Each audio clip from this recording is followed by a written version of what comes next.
4 ዓመት የቆየው የሩሲያና የዩክሬን ጦርነት ዛሬም እንደቀጠለ ነው። እጅግ በጣም ብዙ ሰዎችም እየተጎዱና ህይወታቸውን እያጡ ይገኛሉ። ከ4 ዓመት በኋላ ማለት ነው። እና እስካሁን ሊቆም ያልቻለው በምን ምክንያት ነው?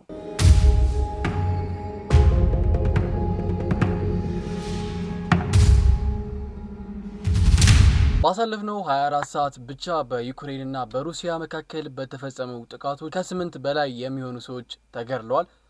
የተጎዱትን ሰዎች አልነግራችሁም። እጅግ በጣም ብዙ ሰዎች ተጎድተዋል። እና ይህ 4 ዓመት የቆየው ጦርነት ሊቆም ያልቻለው ለምንድን ነው? ማንም ሊያስቆመው አልቻለም። እና ይሄ ለምንድን ነው? በጣም ብዙ ሰዎች ህይወታቸውን እያጡ ነው። አላስፈላጊ የሆነ ጦርነት ነው ብዬ አስባለሁ። እናንተስ ምን ታስባላችሁ በዚህ ጦርነት ላይ? በ24 ሰዓት ውስጥ ግን በሁለቱ ሀገራት መካከል የተፈጠሩ ዋና ዋና ነገሮች ልንገራችሁ። ባሳለፍነው 24 ሰዓት 8 የሚሆኑ ሰዎች ህይወታቸውን አጥተዋል።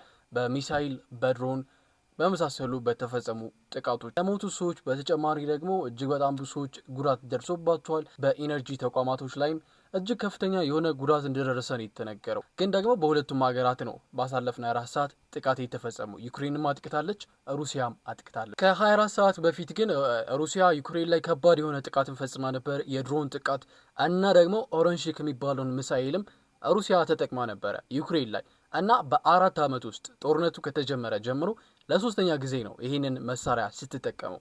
ይሄ መሳሪያ ወይም ይሄ ሚሳይል ዝም ብሎ አይነት ሚሳይል እንዳይመስላችሁ። ኦረንሺክ ሚሳይል ብላችሁ ጉግል ማድረግ ትችላላችሁ ምን አይነት መሳሪያ እንደሆነ። እንደ ኒኩሌር ቦምቦችንም መያዝ የሚችል ሊያስገባ የሚችል ሚሳይል ነው ማለት መሸከም ይችላል ኒኩሌር ቦምቦችን። ግን ሩሲያ ሚሳይሉን ብቻ ነው የተኮሰችባት እና በዛ ሚሳይሉ ብቻ ዩክሬንን አናውጧታል ማለት ትችላላችሁ። በ4 ዓመት ውስጥ ለሶስተኛ ጊዜ ነው ሩሲያ ይህንን መሳሪያ ስትጠቀመው። ይሄ ከ24 ሰዓት በፊት ሩሲያ በዩክሬን ላይ የፈጸመችው ጥቃት ነው። ከዛ በኋላ ነው ሁለቱ ሀገራቶች እንደዚህ አይነት ነገር ውስጥ የገቡት። ከሩሲያ በኩል ዩክሬን በፈጸመችው ጥቃት በ24 ሰዓት ውስጥ 4 የሚሆኑ ሰዎች በሆርቪካ በምትባል ግዛት ውስጥ እንደተገደሉ ተነግረዋል። ከነዛ መካከል 2 የሚሆኑት ቲኔጀሮች ናቸው፣ ልጆች ማለት ነው። እና ከዛ በተጨማሪ ደግሞ ቤልጎሮድ የምትባል ግዛት ውስጥ ደግሞ ዩክሬን በፈጸመችው ጥቃት 1 ሰው መገደሉን ሩሲያ ተናግራለች። ከዩክሬን በኩል ሩሲያ በፈጸመችው ጥቃት ደግሞ 2 ሰዎች በሳውዘርን ኬርሰን የተገደሉ ሲሆን በተጨማሪ 16 የሚሆኑ ሰዎች ደግሞ ጉዳት የደረሰባቸው ሲባል አለሞቱም እንጂ እነዚህ ሰዎች ከባድ የሚሆን ቀላል ከባድ የሆነ ጉዳት ደርሶባቸዋል እንደማለት ነው።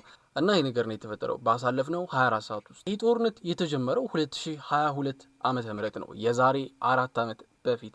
እና በዛ ቀን ላይ ሩሲያ በ2 ቀን የዩክሬንን ዋና ከተማ ኪየቭን እቆጣጠራለሁ ብላ ነበር።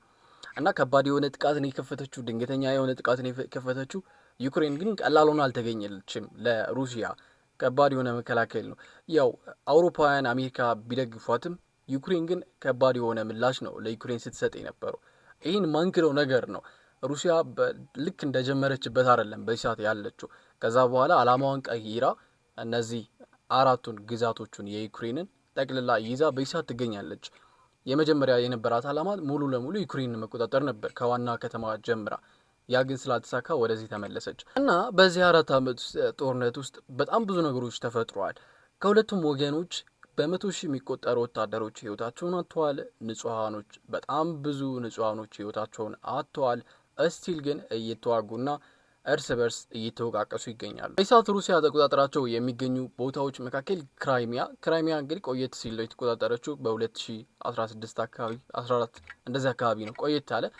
ከ2022 በኋላ ጦርነቱ ከተፈጸመ በኋላ ግን እስካሁን ተቆጣጠራቸው የሚገኙ ቦታዎች ፓርት ኦፍ ዶኔትስክ፣ ፓርት ኦፍ የሉሃንስክ ግዛት፣ የዶኔትስክ ግዛት እና ዛፖሪዥያ፣ ኬርሶን የሚባሉ የዩክሬን ግዛቶችን የተወሰኑ ቦታዎችን ሩሲያ ተቆጣጠራለች።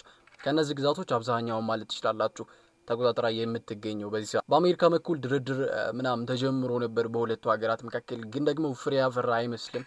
ምክንያቱም አሁን ላይ መሬት ላይ ምንም አይነት ጦርነቱን ለማቆም ምልክት የሚሆን ምንም አይነት የሚታይ ነገር የለም። ከዛ ይልቅ እጅግ እየተባባሰና አስከፊ ወደ ሆነ ነገር ሁለቱ ሀገራቶች እየገቡ እንደሆነ ነው ማየት የምንችለው። ዛሬው ትንሽ ዜና ነው ይዤላችሁ የመጣሁት። በጣም ብዙ አልተዘጋጀሁም። በየ2 ቀኑ አዳዲስ የሆኑ ዜናዎችን ስለምሰራላችሁ ግን ሰብስክራይብ ማድረጋችሁን እንዳትረሱ። እንደዚህ አይነት ዜና መቀራረብ የሚመቻችሁ ከሆነ ሀሳብ አስተያየታችሁንም ኮሜንት ላይ መናገር ትችላላችሁ። ስለ የትኛውም ነገር ይሁን እና ይህ ጦርነት መቼ ይቆማል ብላችሁ ታስባላችሁ? ወይስ ምን አይነት ሀሳባችሁ ዞሮ ኮመንት ላይ ማጋራት ትችላላችሁ። ቻናሉን ሰብስክራይብ ማድረጋችሁ እንዳትረሱ። አዲስ ቻናል ስለሆነ ሰብስክራይብ ማድረጋችሁን ዶንት ፎርጌት። ከሁለት ቀን በኋላ ወይም ከአንድ ቀን በኋላ ሊሆንም ይችላል በአዳዲስ ዓለም ዘንድ በተፈጠሩ ዜናዎች ተመልሰን እንገናኛለን። እስከዛው ድረስ ይመቻችሁ። ቀጣይ እንገናኛለን።